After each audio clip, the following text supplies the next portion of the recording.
So it looks like I've been summoned by this trend, mainly because I've seen a few creators use one of my looks as an inspo.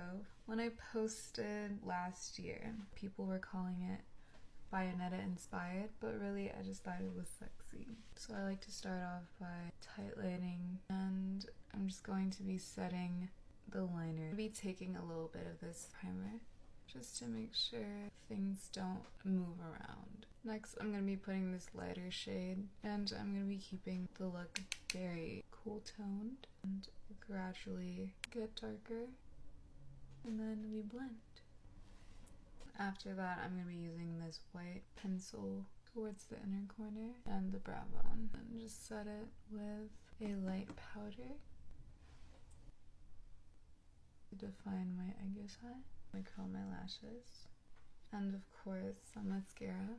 For the lips, I'm going to keep it bare. I know, shocking. Still going to be putting a little bit of this glittery lip gloss. I got these new ones from the brand Giant Vintage. Like, she really is that big. And that's the look.